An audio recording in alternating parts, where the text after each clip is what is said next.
Welcome back to the Better Late Than Never live stream Tuesday night edition. I am Brian, your host for this evening. I am a black nerd, exennial age, so I'm in that Gen X, that midpoint between Gen X and millennial kind of space, and so I feel like I have a unique perspective. This is Blurting While Dad. I am a blurred. I'm also a dad, and um, this is kind of my space to talk about nerd related stuff and the other nerd interests I have, which is politics, journalism, gaming, pro wrestling, whatever crosses my mind. Um, Tonight's episode, we got a doozy. So I'm not gonna go into the first topic, but I do want to talk about some video game, some interesting things that in the video game space, some observations I have.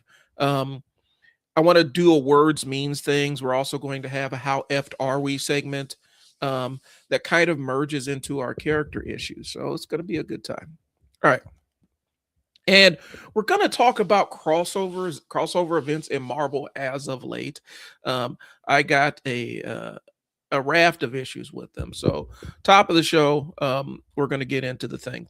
All right. So as it stands right now, we are kind of in this um, weird place from a political standpoint, ideological standpoint. We're at a couple of crossroads here. We find ourselves kind of at the mercy of a strangely misshapen, strangely colored man who is obsessed with spectacle, ratings, and public perception. He's kind of a gross individual. And we are kind of at his whim.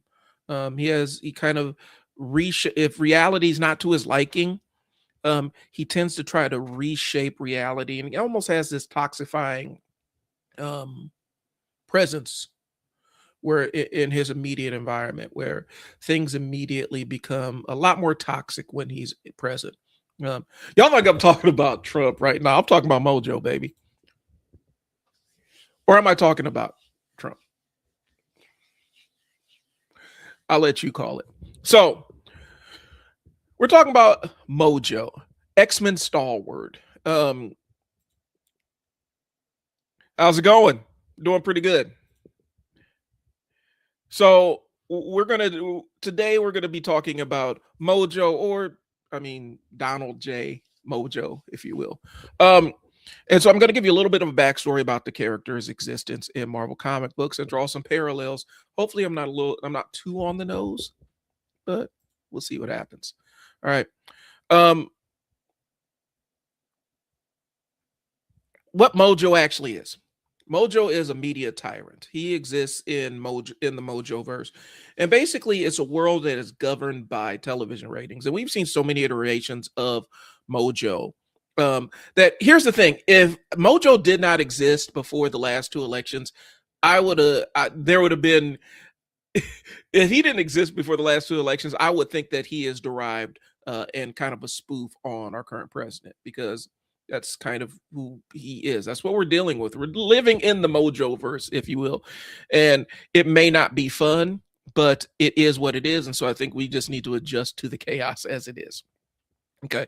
So Mojo's a media tyrant. He rules an entire dimension that's dominated by television ratings. He doesn't really care about truth, morality, or outcomes. The biggest thing is the spectacle. If he is the center of attention, that is everything. And so that is his modus operandi. So when you see him in these X-Men books and everything, he treats the X-Men kind of like they're extras on his television show, because they really are. And a lot of times it's a fatal outcome. You know, he doesn't care who he kills as long as he gets good ratings.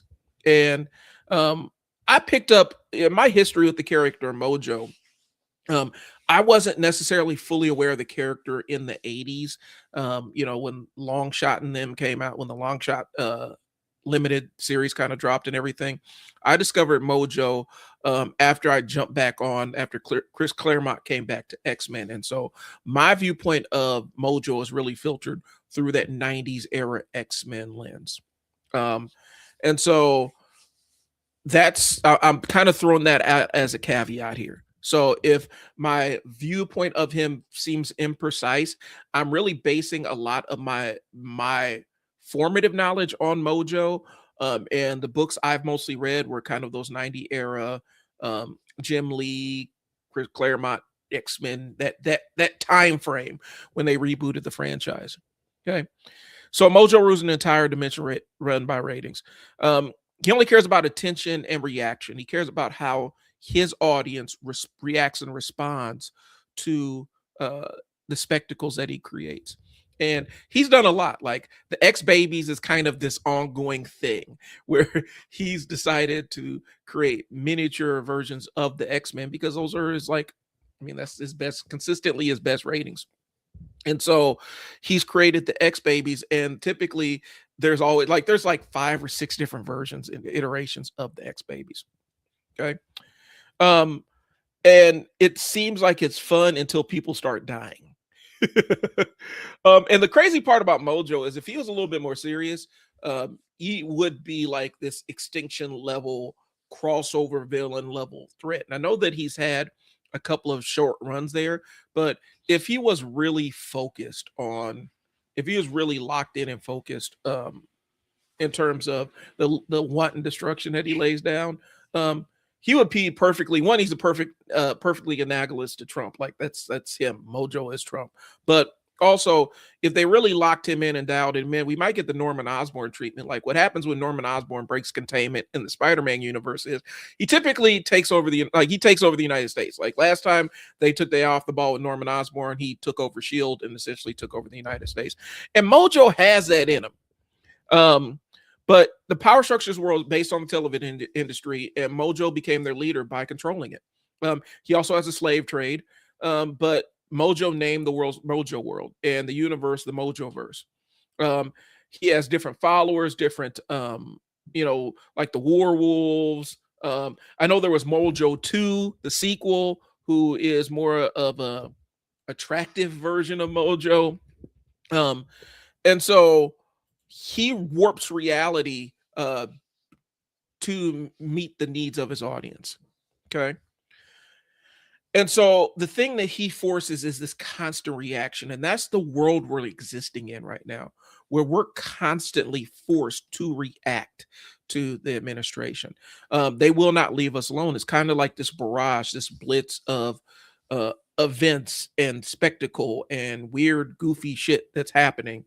And we're constantly in this mode of either we're reacting to it or responding to it or we're arguing about it. And that's the world Mojo creates. It gives him power. If we're looking at the analogies, the amount of attention that we paid, the amount of attention that the Mojo world has to pay to it, to Mojo is the thing that gives him power. The amount of attention that we have to pay to the administration, it's kind of what gives them power. It makes them feel omnipresent, even if it's not necessarily a competent form of omnipresence. It's omnipresent. They're everywhere. You can't get away from them. They're always in the news cycle somewhere. If something comes out that's not necessarily positive, there's going to be some crazy, out of control, wild shit that happens over here that the cameras have to look at. And so that we're blowing up ships down in the Caribbean because of Epstein stuff. Like we're gonna do some redirection over here, and people are actually dying. There are real life stakes for the spectacle that we're creating. Okay. So this is how Mojo controls the reality in the Mojo verse. Constantly rewrites outcomes through framing, the way he frames these events. Even if it doesn't look good for him, he's able to frame them in a way to make it seem like he's the victor. And he turns suffering into content. And I think maybe that's the biggest piece that we need to look at, what we're dealing with right here. We're talking about life in the Mojo verse, which we're kind of living right now. Let me get this gentleman off the screen here. So life in the Mojo verse, we are seeing suffering as spectacle, suffering as entertainment. The cutesy memes around the ICE raids, the fact that they constantly go to these pop artists and steal their songs, and the pop artists have to come out loudly and disavow disavow what the administration is doing. That spectacle, that is suffering as entertainment. The idea that owning the libs or owning the leftists, and inflicting maximum pain on those people over there. That's entertainment for a large swath of this country. And I don't know if we ever come back from that. I really don't. Where we use people's like this grotesque, we are going to punish these people and then laugh at them because they voted against us. That's I think that's kind of ingrained in our society right now. I don't think it goes away. Okay.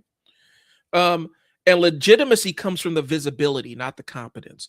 As it stands right now in Mojo World, um, the more visible, the more people that tune in to see you, that is the thing that elevates you in the Mojoverse. In this country, we've elevated people who don't really need to be elevated. Like all these weird reality TV show stars are currently like making decisions for us.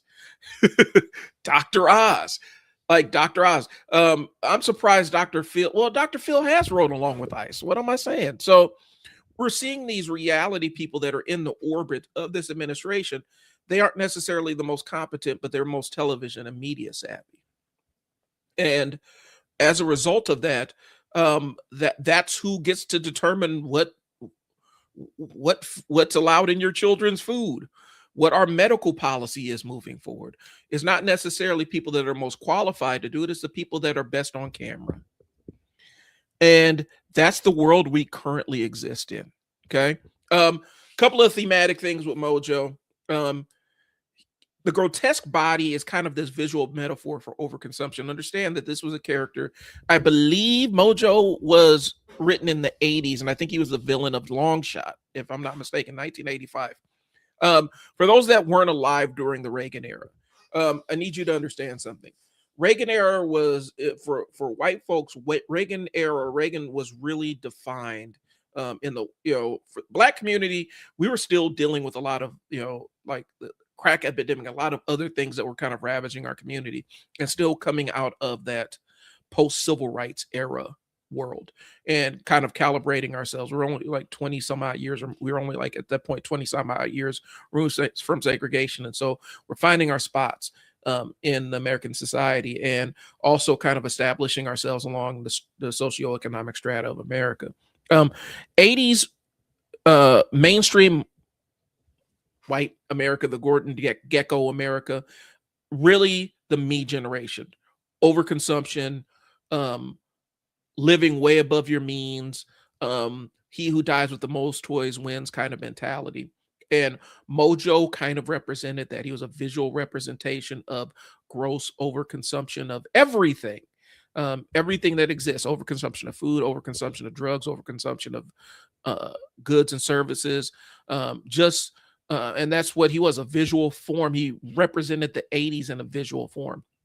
And now he seems to be representing the 2000s in a presidential form. So, but in Mojo World, ratings equal authority. Spectacle is more important than leadership. Am I able to create the most compelling visual spectacle? Am I able to get people to pay attention to me? Why do you think everything is named after? Like, we have to name everything after our current the head of our current administration. I'm trying not to say his name too much because I don't want to sit here and argue with his stands in my comments. I really don't. I dealt with one of them this morning. Shout out to you, sir. Hopefully you can find gainful employment after being racist on Facebook. Maybe there's a lesson in that. Go play with somebody else. So reaction is power, and exhaustion is kind of the byproduct. You see when you do get a chance to see the denizens of Mojo World, one, they're kind of like exhausted, like there's this weird fatigue, and it comes from constantly having spectacle kind of crammed down your throat. That is not a way to live. Turning on the TV and kind of turning on the TV news and seeing what catastrophe is about to happen is exhausting on people. And I think that's the world that we've kind of adjusted to, where and it happened last time we had the same clown show in office. We were constantly blitzed and bombarded with all of this bad news and all of these weird things, all these unprecedented things, constitutional crisis after constitutional crisis. Um, at some point, you just become desensitized to a lot of that stuff. And that's scary to kind of see where we exist or where we are in this country, where we're going to be a year into this in a couple of weeks. And a lot of people are already fatigued by the constant blitz of attention and things that we have to pay attention to. Okay. But so Trump kind of exists as the function of Mojo. He is the Mojo of our country, where it's always compelling television. Everything is aligned with being in front of a camera. And um, if you can't tell, look at all the plastic surgery that's going on. All of these people that they're positioning in front of us, in front of the camera, they're also, they also have a certain look where you can look at them on camera too, or they have experience in television. Okay. But who controls what gets shown at all. And so I think that's the place we're at in this country. And I'm really fascinated to see what happens after this. Where do we go after this? Okay. What do we do? Where does the country head after we have essentially turned our entire country into a reality television show? What happens? We're already experiencing, and I think I got it in my show notes to talk about this later. Like what happens when the administration gets its hooks into our mainstream media. Not talking about Fox. What happens when they actually get a seat at the table of like a CBS or an NBC or ABC? And we're already starting to see it. I think ABC had that lawsuit that they paid off for him. We're already starting to see CBS has Barry Weiss as their editor in chief. And they spiked a story on 60 Minutes that showed the U.S. in a bad light regarding our treatment of people that we deported from Venezuela. We deported them to El Salvador, I think. And those El Salvadorian prisons are like big torture factories. And there was a story on 60 Minutes. I was actually interviewing people that had been tortured and abused and molested by these prison officials and stuff. And she spiked the story. And she spiked the story because her thing was, well, we couldn't get the administration to comment on it. And so they spiked the story until they can get the administration's comment. And I can tell you that that's not a thing that happens. Just because, if there's an issue on the local news, if the police don't want to comment, they don't not run the story. They still run the story and kind of put the caveat in. We reached out to this person for comment and we have yet to hear back. So if the administration gets veto power on our stories, what does that mean? It means that Mojo is in control of our news. The administration kind of gets to determine. And I'm skipping a whole lot because Mojo's history is long. And he's kind of a recurring theme in the X-Men. Whenever it's almost like the way Mojo comes across is whenever they kind of need a break from whatever is going on or the heaviness of the books, they bring Mojo in to kind of break the ice up. And yes, his stories are harrowing. Yes, there is some very kind of horrific things that happen in his books, but it's a little bit more lighthearted than your typical X-Men fare, where X-Men always seem to be drifting from tragedy to tragedy to tragedy. I'm trying to save something in the tank because I'm actually going to do a full-blown character issues on Mojo. And so I have a lot of stuff written, and so I'm not trying to take too much from that. But I'm just saying that we are existing in the Mojo verse right now. That's all we can say. So I'm just interested to see how we make it through the next, 3 years of this? Okay. So if Mojo is real, the question isn't who's lying, it's who gets shown it all. If only the people that are lying if the people who are lying are the only ones that get on television, how do we ever know what the truth is? It warps reality in a sense. So I'm going to do a full-blown character issues on Mojo. I have some stuff written already for it. And I'm going to do that on a separate episode of this because I want to give enough time to it. And I got a lot of other things that I want to get into tonight. All right. Let's talk the aftermath of One World Under Doom. For those that don't know, and I'm gonna pull it up on the screen, One World Under Doom has been Marvel's one of their big crossover events this year, and essentially the concept is, what happens if Doctor Doom wins, where everything goes right and Doctor Doom wins. And so in One World Under Doom, Doctor Doom actually won. He ended up becoming Sorcerer Supreme. I forgot what it was.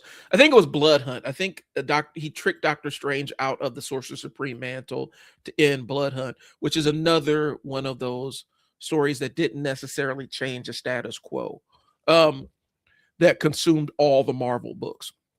And it's becoming kind of a theme. But anyway, so Doctor Doom won. He became Sorcerer Supreme of this dimension. And it kind of shows his ascension and rise to power and basically how he took over the world and how he controls it. Now he's basically reshaping the world in his image. So I'm gonna put this up on the screen.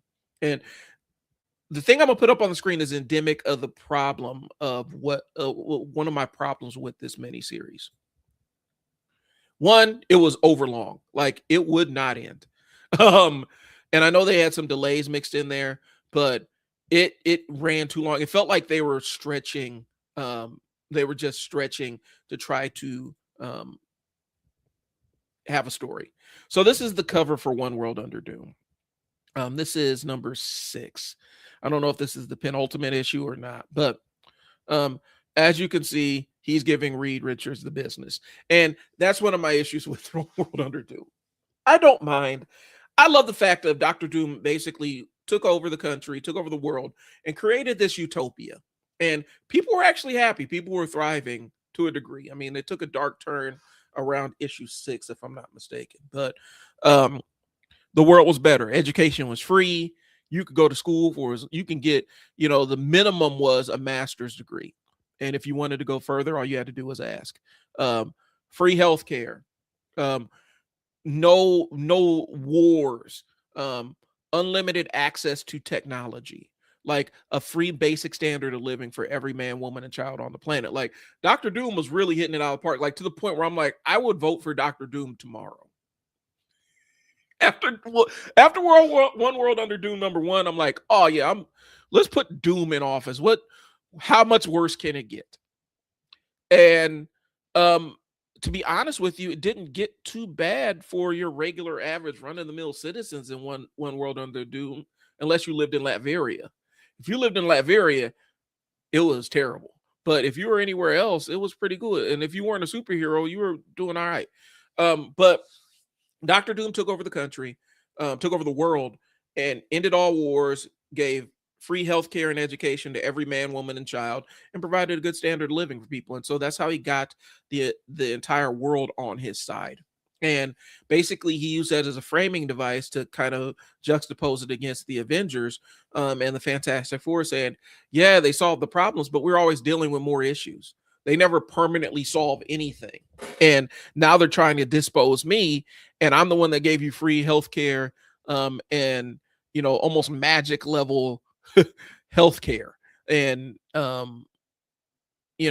free education, compulsory education, all the way up until your master's degree. And so he gave all that to people. And so he used that as leverage to kind of frame the superheroes as the bad guys, like, hey, they're trying to stop me from doing all this. And it was a good framing device to start out with, y'all. Like it wasn't bad. It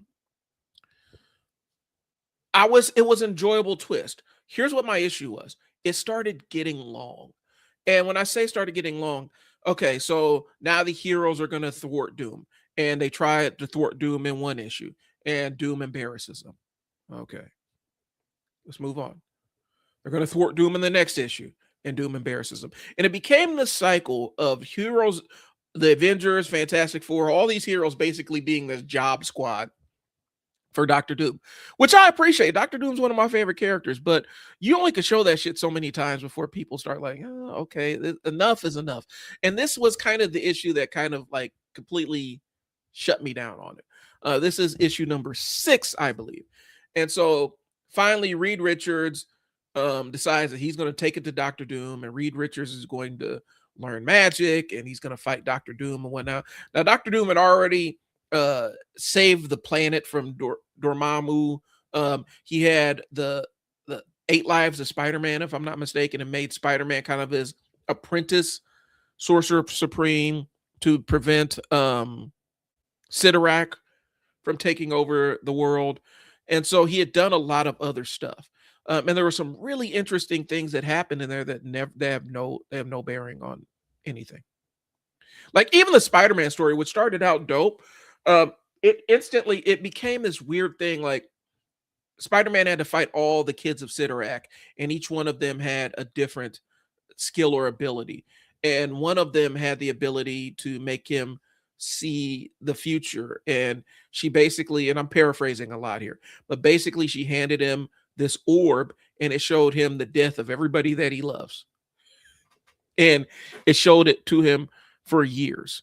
It showed him like this insanely inordinate amount of time of people that he loves dying and all the different ways they could die. And when Doctor Strange had to do it, because Doctor Strange used to have to do that as part of this thing where he had this pact that they made with Sidorak, where he had to defeat Sidorak's children in order to keep Sidorak from invading. Doctor Strange, when he did it, he held the orb. He only held it for a couple of minutes. Spider-Man held it for some insanely long time. And so what happened was it showed Spider-Man with this weird PTSD. And Spider-Man's manifestation of it was kind of like, fuck it now. Like he didn't care about, like, he's like, what's the point of any of this? And so he became this really nihilistic, pessimistic version of Spider-Man. Ruined his relationships, of course. He wasn't saving lives anymore, and he couldn't be jarred out of it. He was letting people die left and right. And it was really this weird twist on Spider-Man that would have worked if it only lasted for a couple of panels, but we're talking about multiple books here. And that was kind of the theme of One World Under Doom. It just lasts too long. And there's nothing happening that's engaging. Okay? So Doom reshapes the world. Doom positions himself as inevitable. He becomes like, nothing defeats him and stuff like that. And he's written as overwhelmingly powerful, which makes sense because he controls the earth. But there's no real counterplay to him.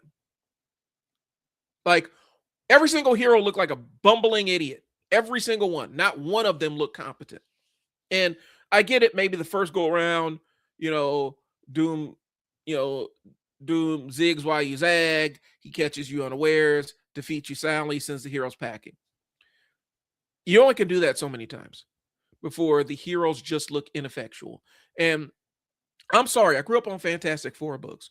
For me, the natural counter to Doctor Doom has always been Reed Richards and the Fantastic Four. They've always been kind of his mental blind spot while he's super competent. Kind of like how for Norman Osborn, Spider-Man's his mental blind spot when Norman Osborn's evil. Right now he's not. We'll see how long that lasts.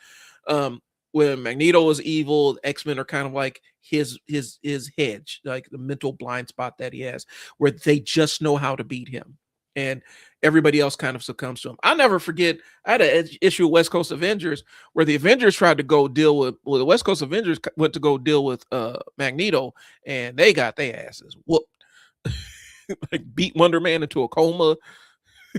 Like it was bad, and that was kind of the way it was set up. Everybody else has trouble with Doctor Doom, but the Fantastic Four are the ones you call in to kind of beat him because they kind of got his card. In this book, all that stuff was off the table. And it's hard to reposition the Fantastic Four as really in like they didn't make the slightest bit of difference in this story. To the point where you're like, why were they even in here? They just look like idiots. And the end of it, I don't know if y'all want spoilers or not. So if you don't want to be spoiled on it, go ahead and click off now. If you don't want to be spoiled on what happens at the end of One World Under Doom, what wraps this all up and how Doom is defeated, Go ahead and click off now. I'll give you about 5 seconds while I pull up the rest of my notes. Okay. So there was no real counterplay against Doom. The heroes had no agency. And all the tension goes away because you're like, they're going to lose anyway. The only thing that defeated Doom in One World Under Doom was, of course, Doom, which is typical thematic element of Doctor Doom when he's going against Fantastic Four. Typically, Reed is able to exploit some loophole that Doom overlooked. Fantastic Four are able to come out victorious. Okay, cool. This one was just Doom accidentally killed Valeria Richards. In his hubris, he wanted to inflict maximum pain on the heroes. He exploded this thing, and it was supposed to send magic shrapnel into the heroes, and it wasn't supposed to kill any of them, but it was supposed to injure and incapacitate them so that they would know that they came up against Doom and they wouldn't do it again. Well, apparently Valeria Richards teleported, and Valeria Richards, if you don't know, I need to pull up a picture of her.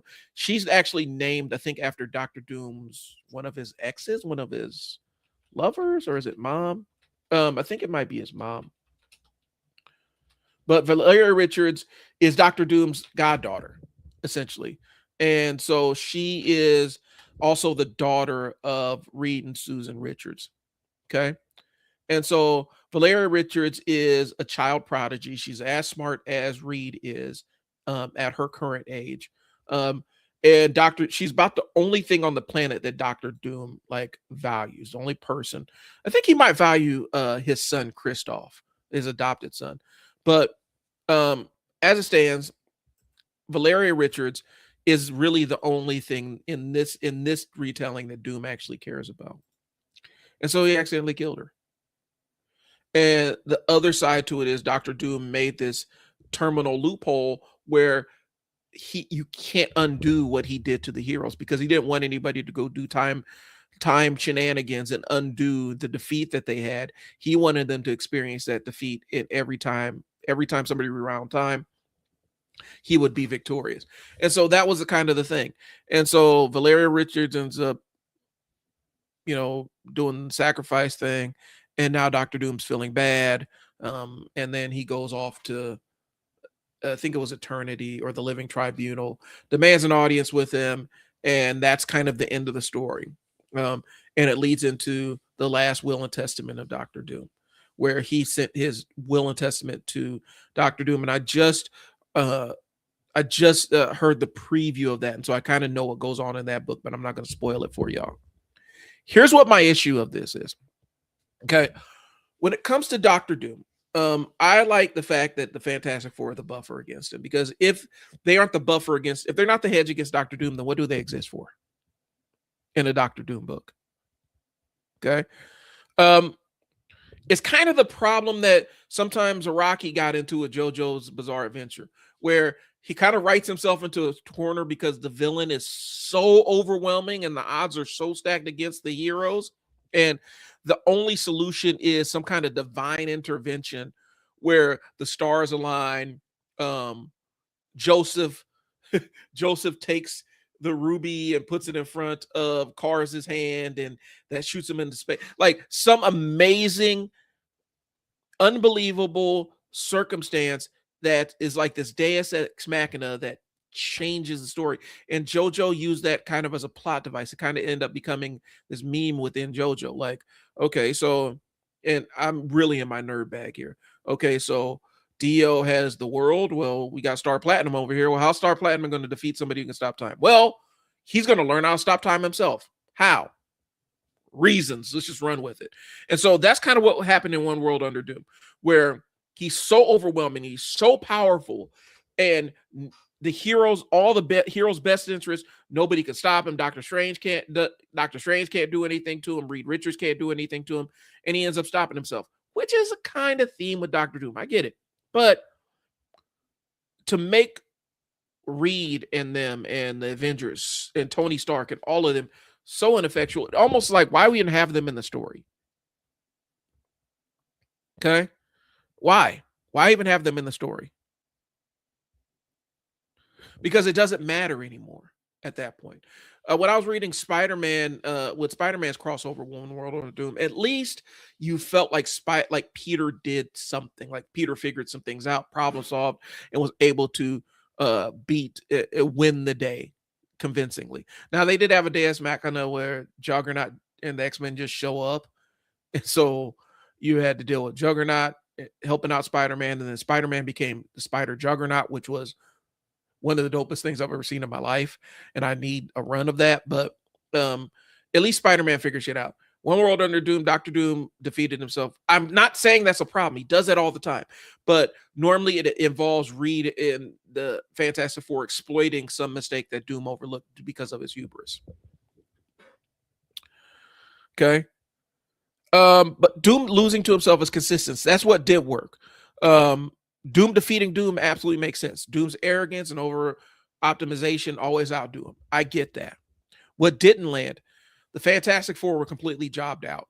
Like they had no purpose and no utility in that story. They didn't do a damn thing. It was embarrassing. Reed Richards is completely ineffective. He gets sunned so bad and so hard in this story. As you can see, look, like this cover, normally the cover kind of exaggerates. This is what happened to him. Reed got his ass whooped when he faced Doom in this. And this wasn't like beginning of the book or we're establishing Doom's level of threat. This is as the book is winding down. Okay. I think this is the book where they kind of exposed that Doom was utilizing the citizens of Latveria as his magic source, which is also kind of inconsistently framed with who he is as a character, because he's always valued Latveria more than anything else. And so if there was if he was going to subjugate a population and use them as a magic source, it would be anywhere but Latveria. And I don't know, as protective as he is over that country, I don't know that he would subject the citizens to that. I believe that they would be living better than just about anybody. Okay. Marvel's supposed answer to Doom is kind of treated like a liability, like with Reed and stuff. Valeria didn't necessarily even outsmart him. She just died. And that was the thing that kind of woke him up and snapped him out of it. And it was really a missed opportunity to frame Reed versus Doom as ideological opposites. We kind of came in and framed Reed as subservient to Doctor Doom. And that's not how us as the readers are supposed to view that relationship. We're supposed to view them as equals. Doctor Doom is supposed to see Reed as his lackey or his subservient one. And so the moments where Doctor Doom actually admits that Reed is smarter than him are supposed to be jarring for him. Like what happened in Secret Wars, where Doom admitted that Reed would have been the better choice. That was a damning admission for Doctor Doom to make. Narratively, from the history of this character, that is something that would not happen, or it only happens in extreme situations where he admits that Doctor Doom is the better, or Reed is the better person to handle that specific situation. That shouldn't happen. Okay. And so the problem isn't that Doom won, it's that nobody else mattered when he did. Like the heroes didn't do anything. They shouldn't. What were they even in the book for? I don't even know why the Avengers and Fantastic Four were even in the book, aside from being they've been targets to get beat up, and it bleeds over into a larger problem that Marvel has with these events. The mainline Marvel events have been kind of ass. Like they've been mildly cheeks. Like I don't know how else to say it. The mainline Marvel, and I don't like to crap on any creators or anything along those lines. I don't want to belittle their work. I think it might be editorial stuff to make sure the books align with what they're doing in the movie universe. But the Marvel's mainline crossover events have been cheeks, like the last couple of, like they haven't been good. The Gang War thing was abysmal. Gang War sucked. It was terrible. I don't even know what the purpose was. One World Under Doom started out promising and really petered out. Age of Revelations is also mildly cheeks. I know that they wanted to do something special for Age of Apocalypse anniversary. This was not it. It's not it.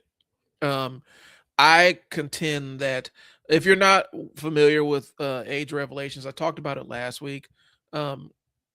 Age of Revelations is the X-Men story that they're putting all the X-Men books on hold for so they can tell this alternate version of X-Men. And I found out they're not doing what Sins of Sinister did, where they go 10, 100,000 years in the future. Which is really fortunate because that ended up destroying Sins of Sinister in my eyes. But Age of Revelations is this. So they found Apocalypse, leading up to it. Apocalypse had to find an heir to his legacy. Ended up being Cypher for some reason. And so Cypher ended up getting, I don't know if Apocalypse gave him some of his powers or gave him a death seed or something. But they leveled up Cypher in this massive way. And I know it's supposed to be a curveball, supposed to be a swerve, because Cypher's abilities aren't necessarily his mutant ability wasn't tied to any real combat. It was being able to interpret different types of language, and he could use that for different effects. But in order to be really, really super useful in actual combat, he had to have Warlock with him. Warlock is kind of this techno-organic alien that was basically Cypher's best friend, and Warlock allowed him to be more active on the field, and it was kind of like this bromance kind of thing where they're homies. So for me, it doesn't, like, the mainline Marvel crossovers don't feel like there's any stakes, or if they do introduce stakes, it's going to be tidied up so that we can get right back to the main stories. And it doesn't feel like any of this stuff lasts. Like Blood Hunt did have a residual effect by making Doctor Doom Sorcerer Supreme, and that's about it. I don't know. I fell off of the Blade books because I just got, like, to be honest with you, Blood Hunt completely put me off of the Blade books. Watching Blade like solo the Avengers was absolutely mind melting.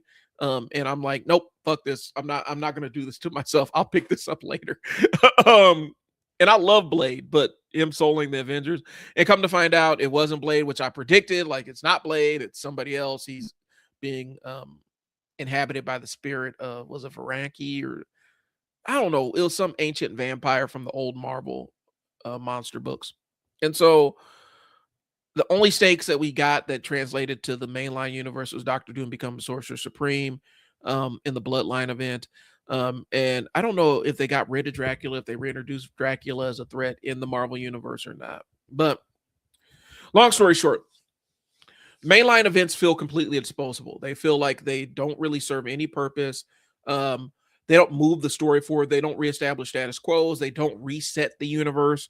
They don't do anything. The last reset that we had to the mainline Marvel universe was that Secret Wars thing.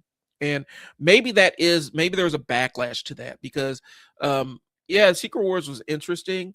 And I think they did some interesting things, but I think that Marvel's kind of shied away from these ones that actually impact the main 616 as much, and they save a lot of the major crossovers that have real stakes for the new version of the Ultimates universe, which is 6160. Because the stuff over happening in the Ultimate Marvel universe right now, the new Ultimate Marvel universe, is really, really dope. I think that was going. I didn't necessarily think that was going to be the case. I think I kicked myself out for a second. I didn't think that was going to be the case. I did not see myself enjoying the new Ultimates as much as I do now, and I think it was because of how the original Ultimates ended. Ultimates 3, which is an awful book, in every way, shape, or form. Putrid, just a terrible book. Ultimatum was one of the worst events I've ever experienced. It soured a lot of people on it. Soured me on the concept of the Ultimate Universe. And Ultimate Universe was doing it itself. Like, there was a lot of Mark Miller bullshit that was tied up in that. Where it's edgy for the sake of edgy. We're gonna make was it Scarlet Witch and Quicksilver? Yes, they're twins, but they're also in an incestuous relationship. We don't ever need to see that again. Don't ever do that again. Making Wolverine like this weird, creepy perv.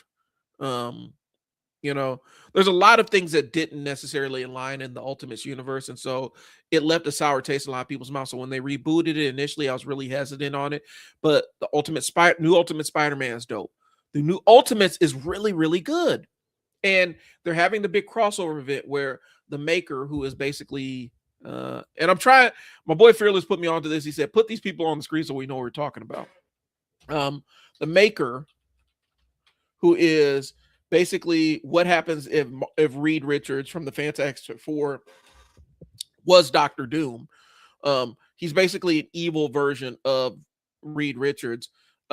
He's about to emerge from being in prison for, you know, a year, and the superheroes in that Ultimates universe are getting prepared for his return, and there's a lot of stakes going on.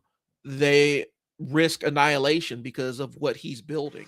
um and what the maker did in that universe is he went back and made and changed all the events to make sure, basically, if you've ever read was it The Nail in DC, where what happens if a nail delays Superman from getting picked up by the Kents, and we basically exist in a world without Superman. That's kind of what happened. The maker went to that specific version of Earth in Marvel and prevented every single superhero from attaining their powers, altered things, killed people. If he needed to, he killed people, but he made sure that they did not become the mainline versions of the heroes. And so the entire story of the Ultimates is they found out what he did, and then they're going back and fixing it and giving these people power. So like Spider-Man gets his powers as an adult with kids and a wife. And it's a really interesting story. Like it's probably better than a lot of other things that are Marvel is doing right now. Um, Ultimate Black Panther took a little bit to get his feet under it. I don't necessarily know what its purpose is. I'm gonna put the maker up on the screen. Um, I don't necessarily know what its purpose is right now. But we'll see. Like I said, let me go ahead and remove that. That's the maker. That is the evil version of Reed Richards. And left to his own devices, this is Reed Richards with no morals. So when he first appeared, like he was doing brain surgery on Tony Stark while Tony Stark's still alive. Just really an awful morals off version of Reed Richards. And so this is who is the main villain in the current Ultimates universe, and it's really good. I like it. I know that there's going to be stakes. There's going to be universe shifting stakes in as a result at the end of what's ever happening with in the new Ultimates universe. I cannot say the same for One World Under Doom or a lot of these other Marvel events. Age of Revelations, when they finish the Age of Revelation, it's going to stop, and they're going to go back to the mainline X-Men books, and it'll be like it never happened because it's kind of told in the alternate future. So they're setting up each crossover event that they shut down entire arms, like they'll shut down all the X-Men books to tell this one Age of Revelation stories, and then nothing of value happens that affects the X-Men stories moving forward. I know the current editor of the X-Men arm of Marvel hated or wasn't a big fan of the Krakoa era, but it's better than what this mess has been. And if we're going to continue to do stuff with the X-Men after this, can we please not crap on the Krakoa era as much? It's the ending sucked. The way it ended sucked. But I know, was it Tom Bavort? He wasn't a huge fan of it or whatever. The X-Men books have been bad. Age Revelations is no exception. Like I said, mildly cheeks. It started out promising, and then it took a hard left turn. And so we're about to wrap this thing up, hopefully, and be done with it. But this has been endemic of all these Marvel crossovers as of late. They mean nothing. In the mainline universe, in the 616, crossover events don't mean a fucking thing. They don't. They have no stakes. They happen, and then it's over with. Now, on the other end of the spectrum, you have DC crossover events, where DC crossover events, every single time they have a crossover event, they reset the universe. And I think it's just become part of how they do things. When they have one of these crisis events, Um, like right now they're doing the King Omega stuff, which surprisingly is really good. Like I'm giving credit where credit's due. I thought I wouldn't like it, but I'm really enjoying the DCKO King Omega event. But DC every couple of years they just said, okay, we need to refresh this, reset the universe, let's start over again, and that's how they keep it. In their mind, that's how they keep it fresh. I think they're going to end up running out of events to come in, because every single time you have a new big bad. I'm kind of happy that they put Darkseid as the center point of this one, because I feel like my boy's been getting slept on for the last couple of years. But I'd rather have that, where the crossover of it has some kind of impact on the reality afterwards, than this Marvel thing where, yeah, it just happened. Doom took over the planet, and yeah, everything's cool now. Why did I waste a year reading this? Because that's what it feels like. Um, so Marvel's events don't matter. They don't reshape the universe. They don't establish any pillars. Like, we had a good chance to reestablish after the Fantastic Four had been out of the spotlight for a couple of years. We had the movie drop. The movie didn't do what they wanted to do. That's fine.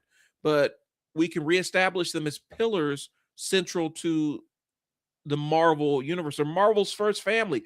They're one of the very first, most important superhero teams in comic books. They weren't established as pillars. They didn't have any effect in this event. They did nothing. The only thing that happened was Valeria got killed accidentally, and Doctor Doom stopped himself. We missed opportunity to establish them as pillars. Whenever you have a crossover event, in my opinion, when you have a crossover event, that crossover event should be used to elevate a hero or villain. Ideally, both, but specifically the hero that is central to overcoming what the crossover villain is doing should be elevated. That's not happening. That's not happening in Marvel. Even this entire latest galactic thing it wasn't Annihilation. I forgot what it was. Um, but it was their cosmic event. Um, Imperial. It didn't feel like anything happened. It reestablished a couple of things. Um, we have Black Panther who's out doing the intergalactic, the intergalactic, what is it? Wakanda, intergalactic Wakanda, whatever. Um, and it established a couple of new norms for like Nova and them, which is good. I'm not gonna crap on that. And I'm thinking about it. It wasn't too terrible. Imperial actually did reset some things cosmically, and um, I do wish they would just go back to the Nova Corps and like reestablish that, because I'm tired of Nova as this solo thing. I know that the Green Lantern slander about the Nova Corps is out there, but I do think that making Nova the head of the Nova Corps, and putting them through their paces is an interesting story waiting to happen. Right now, they got Nova as hero for hire, which is actually kind of dope in the Nova stories, but it reestablished him. So I'm not complaining. I'm not gonna slander Imperial too much. But the other ones that came out this year with Blood Hunt, um, and this One World Under Doom mess, don't do this again, Marvel, please. If you're gonna do it, if you're gonna have a crossover thing, elevate somebody, make somebody important, make somebody feel important, make a hero feel important, or a villain feel menacing. And you're not necessarily doing that on the hero side. You're making the villains menacing, and then the heroes just kind of like, bleh. They don't have lasting consequences. Okay, so what Marvel needs to do is clarify who matters in the story. In One World Under Doom, the most important people in a One World Under Doom story should have been the Fantastic Four. That should have been it. And I know Valeria Richards was a central character. And I understand how they kind of made her the centerpiece of it, but it wasn't like a good necessarily showing for her either. It was She showed up and died, and her death inspired Doom to change everything. Just wasn't a good story. You clarify who matters. Just like in Dark Reign and Siege, the person to take down Norman Osborn should have been Spider-Man. There's no reason why it shouldn't have been Spider-Man. It's the only thing that makes narrative sense. Norman Osborn's out of control. The only person that has been able to defeat him is Spider-Man. We saw it in Superior Spider-Man when Doc Ock had to finally relinquish Peter's body, give it back to him. And instantly, as soon as Spider-Man started talking shit, Norman Osborn knew. As soon as Spider-Man started talking his shit, Norman Osborn knew that he was dealing with Peter. The whole time he had this sense that it wasn't Peter in the suit. And that was a really good narrative beat. Let me see. Norman, Spider-Man, or Peter returns. Yeah, Peter, typing this in, returns. Superior Spider-Man. Because what happened was Doc Ock is getting his ass whooped.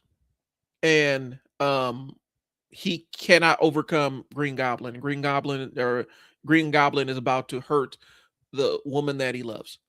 And he finally goes back to Peter and says, I need you to take over. And he admitted that Peter was the superior version of Spider-Man, which was kind of the whole crux of the story. It was initially that, here it is. I'm pulling it up on the screen so you can kind of see the interplay. Because I think that from a storytelling standpoint, this is about as good as you can get in terms of telling the dynamic between Green Goblin and Peter Parker, or Norman Osborn, Green Goblin, Spider-Man, Norman Osborn, Peter Parker, to show what that dynamic looks like. So I'm gonna share this with you. Okay. This is how you establish when you're doing one of these one of these events that kind of dominate a series or change the status quo. This is how you do it. Okay. The entire time Norman Osborn's talking all kinds of shit to Spider-Man, knowing that it's not Peter in that body, it's somebody else. And Dr. Octopus could not find a way to defeat him and save the lady that he's in a relationship with. He had to relinquish the body back to Peter. Norman Osborn says something and Peter hits him with one of them shit talking things. Told Norman he's carrying a man purse, and instantly you see it's you. He knew immediately that he's dealing with Spider-Man. And instantly when Spider-Man and Norman Osborn are fighting, all of Norman Osborn's advantages are removed,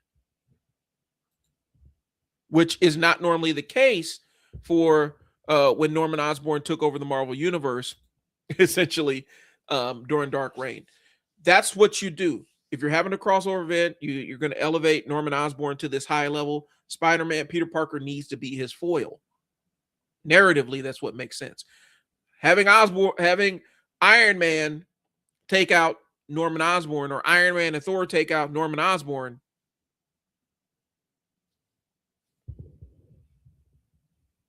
I don't know what we're doing here.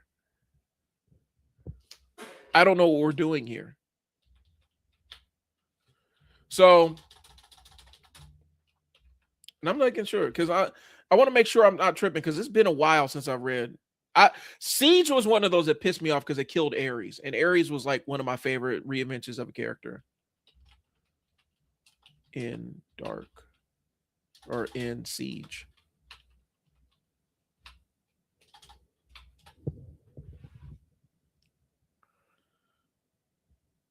The Siege of Asgard, defeated by the Avengers. Should have been Spider-Man. Not a doubt in my mind it should have been Spider-Man. So you use it to establish, like, okay, who's the most important foil in this story? Fantastic Four. We need to find a way to make sure that Reed has some kind of hand in taking down Doctor Doom. Okay.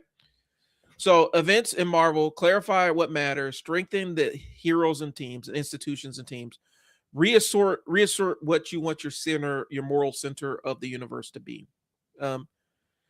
Make some impression on the world. Do something. Make a change in that universe. Okay. It doesn't always mean you have to kill somebody. Like, y'all killed Black Goliath for no reason in Civil War. Civil War 2. They killed Black Goliath. No, Civil War. They killed Black Goliath for no reason, just because they're like, hey, nobody's reading Black Goliath. There's only one person on the planet who actually has a couple of more than 3 Black Goliath comic books. And so we're just going to kill him. Doesn't always have to kill somebody, but at least leave some kind of changing impression. Okay. The problem is, a recurring thing in these crossovers is elevation through diminishing the main foil. One World Under Doom absolutely made Reed look like an asshole. It made him look like a goof. He looks stupid. He's ineffectual. Like, Sue should leave him tomorrow. Like, why is she with him? He's a bum. It was that kind of feeling. And so um it didn't feel important. Like, it didn't feel like Reed was even important to that story. And I may be biased because, like, Ben Grimm is one of my favorite characters of all time. Spider-Man, and Ben Grimm and Moon Knight, and Black Panther and a couple of others. Okay. Um, but they made the Fantastic Four have no value or worth at all in that story. And for me, the frustrating part about it is, like I said, we're talking about Marvel's first family. Okay. The ones that are considered the OGs of the superheroes, the ones that you bring in when you're facing something that you need, something extraterrestrial or something that's so overwhelming. You bring in the Fantastic Four to help out. They completely jobbed out Reed in One World Under Doom, made the Fantastic Four look ineffectual like a bunch of goofs, couldn't even save their own kids. It was embarrassing. And I don't necessarily know what the entire purpose of including the Fantastic Four in One World Under Doom was. Just to make them look like idiots. Why would I pick up another book from the Fantastic Four if they were completely and totally useless against their villain, their dude, their guy? This is your guy. Okay. And so they diminish the Fantastic Four. Legacy characters are hollowed out instead of really challenged. We're battling ghosts of these characters at this point. They made the Fantastic Four incompetent, blah blah blah. Okay. So the examples I have are gang war, all noise, no consequence. I still don't know why gang war happened or what changed after gang war. Madam Mask is still running around doing things. I don't understand what gang war was before. One World Under Doom. It started out good. It really did. And I was excited, and then it just petered out.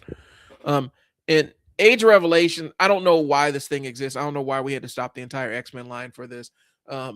Make this, if you're going to do, like, if you want to celebrate Age of Apocalypse, great. Please don't stop the entire X-Men line to show us this shit. Don't do this to us again. Let the X-Men books continue on. They're already doing some good things. Like, they were kind of trying to redeem the From the Ashes era. Eva Ewing's X-Men book was good. Gail Simone's X-Men book was good. We were doing interesting things. And then they had to stop for Age of Revelations, and Age of Revelations is mildly cheeks. Don't do that again, please. The Ultimates version works. There's clear premise. There's real consequences. Stories make sense. They're trying to establish some themes. They're trying to establish who's a counter to who. Events feel like they're actually building towards something. And I feel like the Ultimates line is better because I know that whatever happens in there is probably going to be permanent, and it feels like each story matters. Okay. I don't know. And I'm just firing in the dark. I think a lot of this comes down to editorial and corporate decisions. And so it's not necessarily on the creator's fault. It's not on the creator. They still have to maintain what the editorial gives them, and what editorial is going to give them is still guided by some corporate person who is looking at watching a line waiting for it to jump. Okay. They're trying to force alignment with some movie aspects of it. We've been seeing how some characters start looking like their movie counterparts. I'm not necessarily mad about the Black Nick Fury. I do think Nick Fury as Samuel Jackson was like this weird perfect casting that makes sense in hindsight. But I do, there's elements of it where they're trying to merge it and make the book more reflective of what the movies look like. And I think it's because they're trying to bring in more fans or whatnot. And I don't know if the crossover is there like they see it. Comic book nerds, if we're into comic books, we're going to go out and see the movies. Okay, that's just it. More times than not, the movie heads aren't going to drift over to the comic book side of things. We're the ones that cross over. And so I almost feel like um when it comes to merging universes or trying to bring things in alignment, it almost feels like the movie should follow the books in alignment, um more than the movies dictate where the books go. I don't know. And so it just feels like this erosion of trust. I'm not necessarily excited when Marvel announces a newest crossover event because I know it's not going to move the needle. Okay. So if your biggest stories don't change the world, then the world's just kind of stagnant. Why are we having the big stories? Let's focus on more self-contained stories, Marvel. And maybe one of these days I can come in and consult. I would love, cross my fingers. Maybe I can come in and help out with that stuff. All right, we're chugging along. How fucked are we? So again, Mojo World. That's kind of where we're at. We exist in Mojo World, where a petty tyrant who is misshapen, orange, and corpulent is basically running us, speed running us to the apocalypse. So, 60 Minutes saying 60 Minutes, who is, yes, they're corporate media. The corporate media is problematic in and of itself. I'm not going to front on that end of it, but 60 Minutes does have a standard, and they've been kind of held to this. They've been kind of this standard in journalism for a while. They kind of let their investigative reporters go out and do their own thing. You don't have to deal with a lot of editorial oversight. They have been done stuff that's critical of their parent network and the corporations that own it, and so there is a standard at 60 Minutes. And you're dealing with real journalists at 60 Minutes, where people have quit over the last couple of years because of frustrations with the editorial direction of 60 Minutes as of late. And now we're really getting to see a real manifestation of it. Barry Weiss, who, those that don't know, I don't know if her job is to be the the liberal spin on Trump to make him more palatable to uh, people that aren't on the right wing or whatever. But that's been kind of her occupation, where she's kind of like, he's not so bad. She'll say just enough that's critical so that that's believable, but then she hedges. So she is currently the news editor of CBS, Paramount CBS or whatever.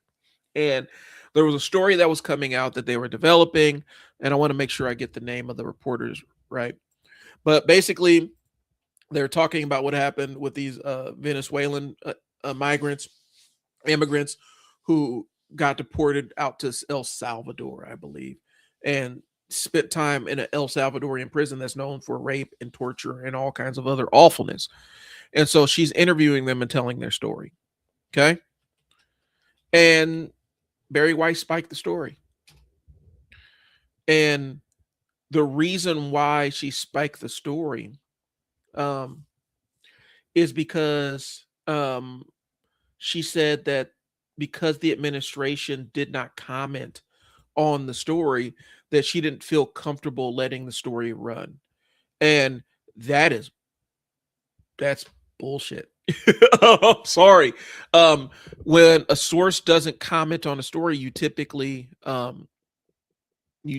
still run the story with and notate that we reached out to such and such for comment. They have yet to get back to us. And then if that person gets back and corrects the record or something, that's when you run a small retraction or run a retraction saying, this is something that we missed on this story, or this is some new added context to the story that gives a little bit more shape to what the story is. It's Sharon Alfonsi. They spiked her story where she's interviewing these Venezuelan folks that were tortured in one of Trump's prisons down in El Salvador. Okay. And the reason she gave was, well, the administration didn't sign off, which essentially says the administration has veto power on what stories that are going to air on CBS News. They have veto power. They can spike any story that they want for any reason. And the reason why they can spike it is say, we're not going to give a comment on it, and she'll bury it. She won't air it. And a lot of this has to do with the thing they were leveraging with her is, yes, she was critical of the administration, which wasn't really critical. It's kind of soft pedaling them, but it was she had unfettered access to the president, and so that elevated her as a journalist. There are more talented journalists out there. There are more journalists that have more integrity than she is. But since she had that access, that provided her this elevated level where people listen to her a little bit more. Well, so now if she is the editor of CBS News, she'll spike any story that looks like it's critical of the administration, as long as the administration doesn't give a comment on it. You're setting up a very, very weird paradox and a slippery slope. They have a kill switch on anything that they don't like. Okay. And so basically it's they're trying to manage our reactions. Okay. They're trying to manage our reaction to this thing because she knew the story was going to be a pipe bomb. She knew it was going to be something that people latched onto and say, "Hey, they're torturing people in our name." Because typically, that's what turned people against. If you're too young to remember this, that's what started turning people against George W. Bush and Dick Cheney when it got revealed that they were torturing people in Guantanamo Bay, and they lost a lot of their support behind that. And so it was a lot of reputation management. And so they're trying to mitigate our response to this horrific thing that's being done in our name. Now, they also know that this country has a lot of sociopaths in it who don't really care about who gets hurt in our imperial quest to do whatever we're supposed to be doing. But there's also a good chunk of people that actually still do have some kind of moral connection to their humanity and don't want to see people that have not really committed any real serious crime or any crime at all, or anybody for that matter, get tortured. They don't want to see their fellow human beings suffer torture. And it's not just torture. We're talking about sexual assault and other things that occurred to those people. She spiked the story because it doesn't paint the administration in a great light. And that sets a very bad precedent. So that's how fucked we are. When the White House can kill and spike any story that they want to, we're in a Mojo World level reality distortion. Okay. I think this is my last segment. No, I got one more. Next segment is called Words Mean Things. We talked about it last week where we discussed the difference between a leftist, a liberal, conservative, and neoliberalism. We discussed all of that. If you're looking for that, you can always go back to last week's stream. I'm trying to keep up with clipping these as they come out, y'all. So I'm going to start posting segments of these or maybe entire edited versions of the episodes. I need disk space. So I got to buy a couple of hard drives to do that. Okay. Words mean things. Today's question, today's words mean thing is going to be abbreviated. Begging the question. Whenever I see or hear, and there's a lot of people I really, really respect on social media, and a lot of people who I'm big fans of, like on YouTube. I consume their content. I enjoy watching them. I enjoy them typically. Every time y'all say begging the question, I want to gouge my ears out. I want to take pencils and jam them in my ears. It doesn't beg the question. It raises the question. It does not beg the question. It raises the question. So this thing that makes you ask a question or leaves you with a question that you want to ask, it doesn't beg the question, it raises the question. Please stop saying it begs the question unless you are talking about circular reasoning or a logical fallacy. Just stop. I'm asking you. All right. Words mean things today, y'all. So the common misuse of begging the question, you're using it in substitution of raising the question. This is precision does matter. For me, at least. And it's up to you. If you want to say beg is a question, knock yourself out. You're talking about logical fallacy as far as I'm concerned. The difference between begging the question and raising the question, I want to be precise on this. Raising the question means this brings a question to my mind I want to ask. Okay. Begging the question, I'm going to pull up the real definition of what begging the question is, because begging the question is a logical fallacy. In our modern parlance, the way we normally talk, modernly, people have substituted begs the question for raising the question because begs the question sounds a little bit more classy, but it's not. Okay? Begging the question is a logical fallacy, a logical error where the opponent's where argument's premises already assume the truth of a conclusion, essentially arguing in a circle and failing to provide real support for the claim. Okay. It's like saying I like pizza because pizza is delicious, or you're saying pizza is delicious and I like pizza. You're basically assuming something's already true. Okay, so let me give you an example of a begging the question fallacy.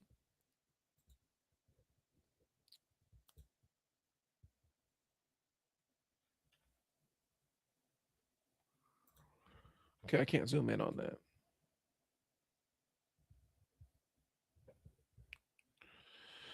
So basically, and you guys can't see that. I need a bigger picture. So I'm trying to find an image that can illustrate the begging the question. And the image I had is not big enough.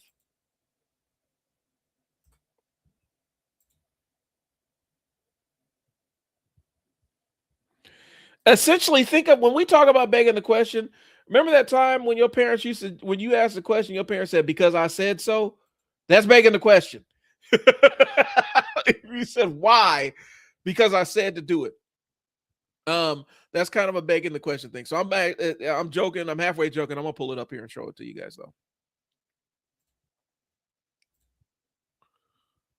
All right. As we can see, begging the question fallacy, an attempt to prove something is true while simultaneously taking that truth for granted. So we see the argument. It's time for you to go to bed. The kid asks why, and dad says because it's your bedtime. Okay. I mean, it's not a bad reason. At bedtime, you go to bed. It's not a bad reason, but he's not necessarily providing a real why, a real answer to that question. Okay. And so it's a logical fallacy. So I'm going to get into one that's a little bit more spicy, because that's what we do on this show is spiciness, I guess. We're going to open this in a new tab. So y'all are about to see one. I'm not going to go too far into it because you guys are able to read for yourself. But begging the question is this. Begging the question, the definition, begging the question of fallacy occurs when the conclusion is assumed to be true in the argument's premise. So you're having a premise, you're in the beginning of your argument, you've assumed that you're just assuming that your argument is true. Example, murder is always morally wrong, therefore abortion is morally wrong. That is begging the question. Okay? It's logical fallacy. It is not raising the question. So please stop saying it. Just please. Find something else to say. Just say this raises the question. It sounds just as smart. But when you say this begs the question, that ain't what that means. That is not what that means. Okay? So understand that words do mean things. And so I know that while we're talking about what's happening in popular culture or what stuff like that and things like that, begging the question is kind of a trendy way to say it raises the question, but they're not the same thing, y'all. Just stop. I mean, I'm asking y'all don't have to listen to me, but that's kind of what that means. Okay.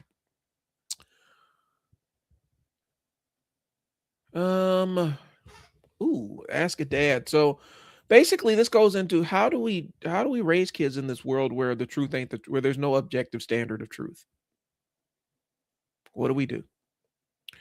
And so you're watching the news and you're trying to explain to them that the news is supposed to be a source where you can tune in and understand how the world works, but there's a lot of lies and things that are lies by omission, and people external to the reporters themselves may be shaping agendas.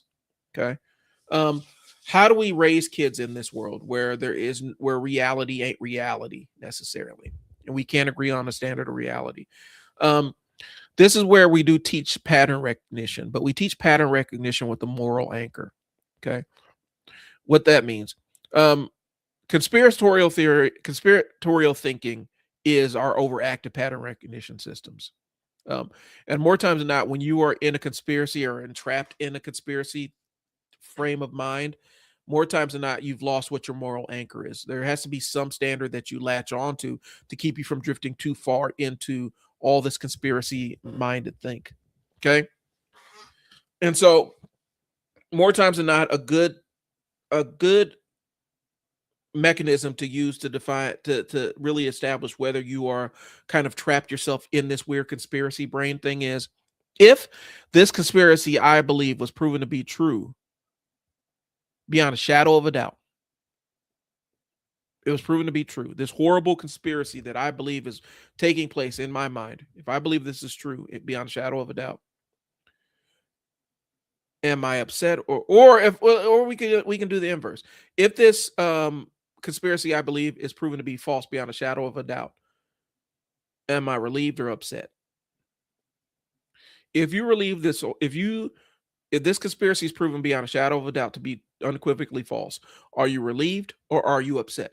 If you're relieved, you're not invested in the conspiracy on that level. If it upsets you that this conspiracy that you think is so evil and so wrong is proven to be false, if it upsets you, then you're too invested in the conspiracy theory.